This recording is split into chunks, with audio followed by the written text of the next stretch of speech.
it's an incredible challenge to human understanding to try and make sense of this. And I started out, reading Jung, doing my Hindu, getting up to speed with all that, studying Zen Buddhism, studying shamanism. The thing that puzzles me about DMT is how little trace there is of it in the human world. I can't point to a period in European art or the art of some group of islanders somewhere and say that is very much like DMT. It isn't. And yet the DMT thing it's like an avalanche of orgasmic beauty, but a certain kind of beauty. The only words that I can find for the kind of beauty that it is bizarre, alien, outlandish, outre, freaky, and at the very edge of what the human mind seems to be able to hold. Well, where is this coming from? And what is happening? And this is what I like to discuss with people such as yourselves who have wide experience in the world and in the realms of the unseen. This has to be taken seriously. In other words, it's only a hallucination thing. That horseshit is just passé. I mean, reality is only a hallucination, for crying out loud. Haven't you heard? So that takes care of that. It's only a hallucination. What we've got here, folks, is an intelligent entelechy of some sort that is frantic to communicate with human beings for some reason. And the possibilities can be logically enumerated. I mean, what we've got here is either this is an extraterrestrial, evolved around a different star, possibly with a different biology, may not even be made of matter, came across an enormous distance sometime, maybe long ago, has some agenda which we may or may not be able to conceive of. This is it, the real thing, as the little girl said in Poltergeist, they're here. So that's one possibility. That's just one possibility. And I present these without judgment because I'm not sure.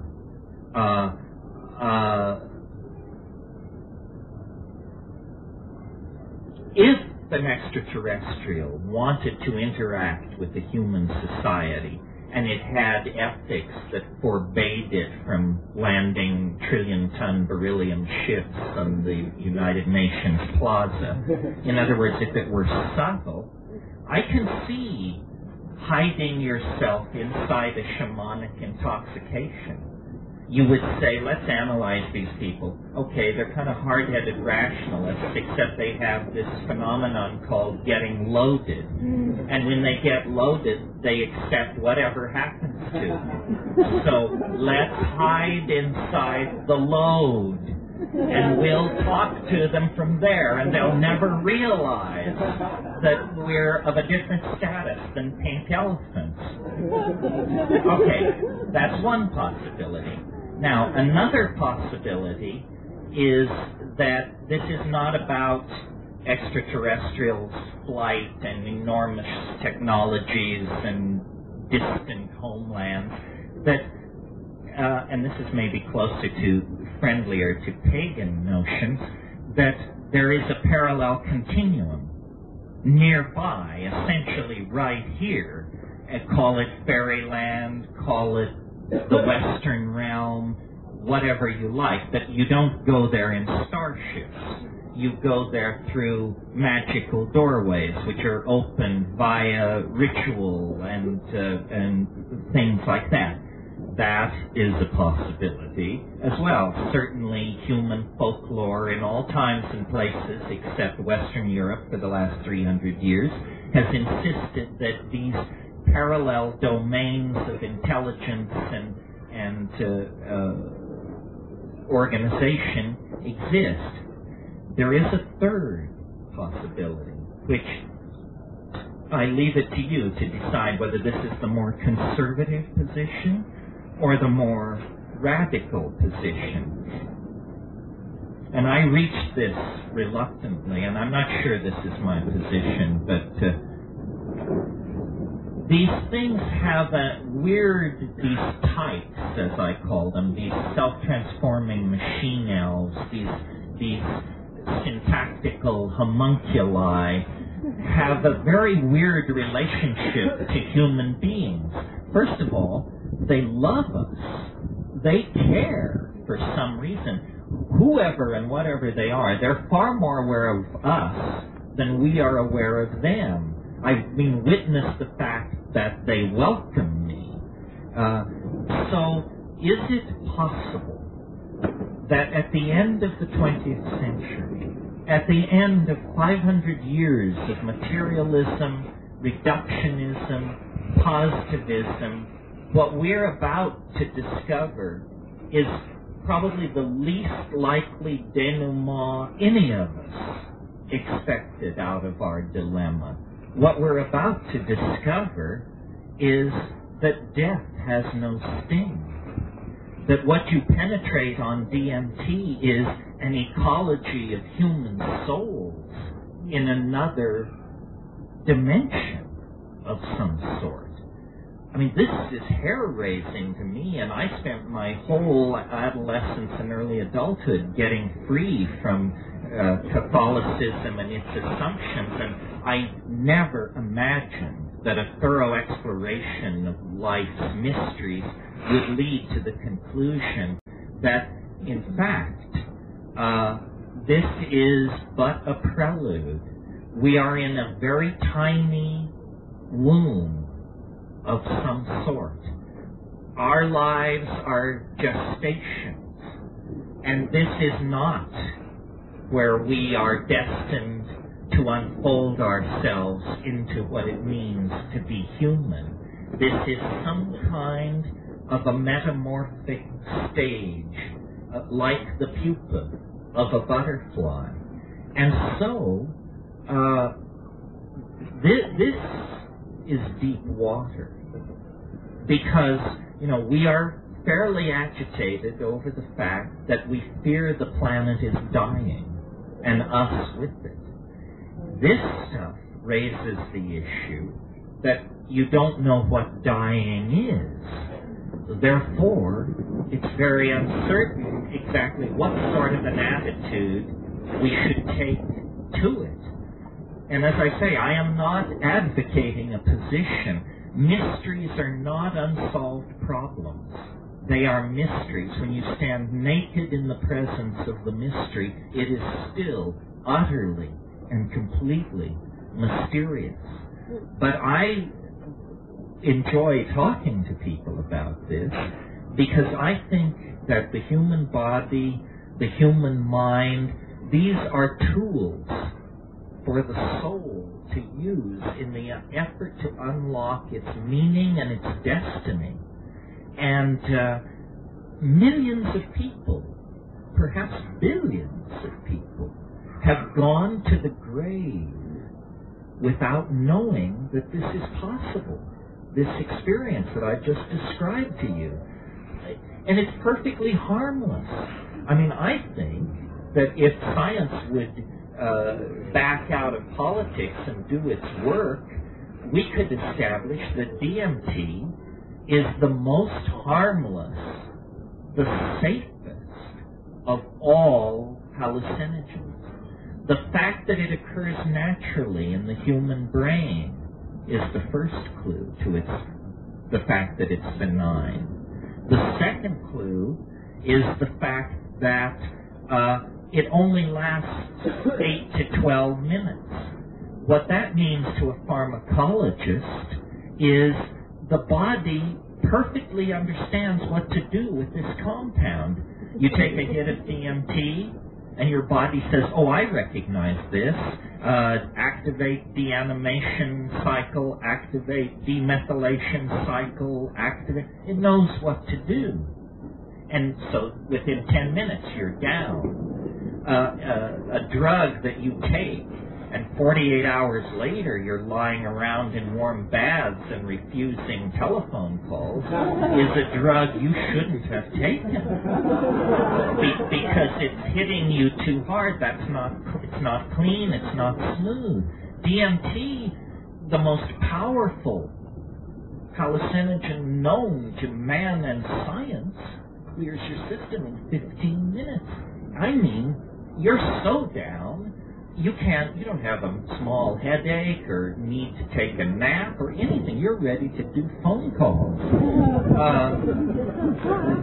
So how can it be then that a compound which each of us carries right here, right in the pineal gland, right in the Ajna chakra, the Philosopher's Stone is no further away than that. How can this be secret from us? How can we be trapped in a dimension of such limitation and such mundaneness when our own nervous systems and the ecology around us and our own history over the past 500,000 years argues that this is what we were born and bred for? This is where we belong. This is what at play in the fields of the goddess must mean. And somehow history has made us dysfunctional, buried the mystery, made it, if at best, a piece of secret knowledge jealously guarded by somebody. I mean, I don't know. There are lots of mystery cults and secret societies in the world. I don't know if any of them are guarding DMT as a secret. It may be so. No one told me to keep my mouth shut.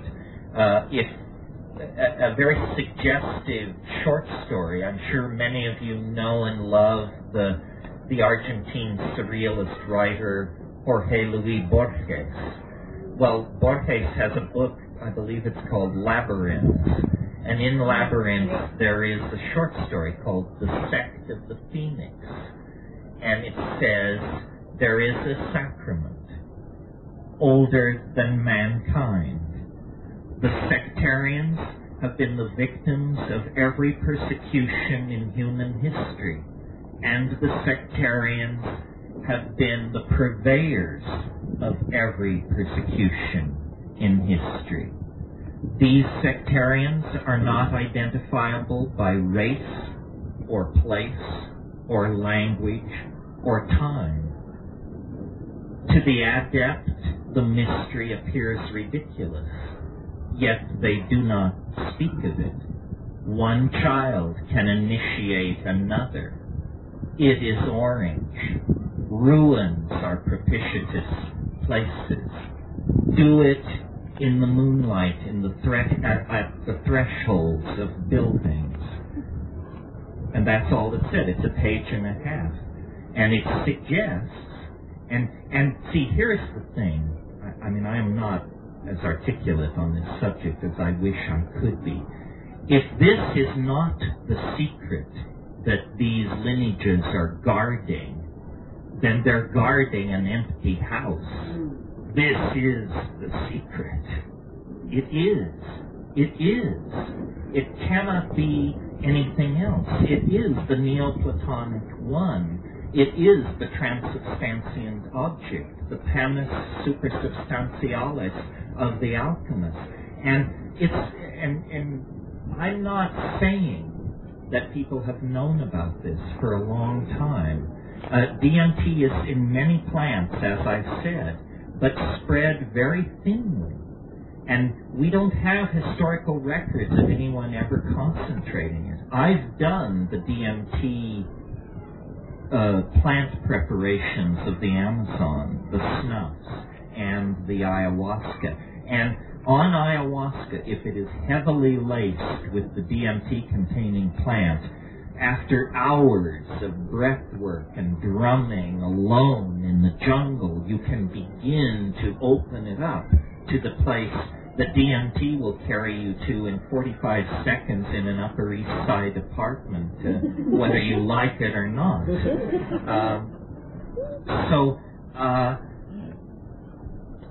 And I some of you may have seen, years and years ago, this B movie about a guy who has a big ranch in Mexico, and one of the campesinos comes rushing back from having encountered a brontosaur in the forest, and he can only point inarticulately at the woods and say, something, something, something, something. And that's what I am. I'm a monkey. And I've come back to the truth. And I'm telling you, there's something over the next hill that is off the scale. Off the scale. And I have made it my business to, delve. I'm a delver. I'm a noetic archaeologist. The obscure heresies and strange rites and all of this stuff. Been there, done that.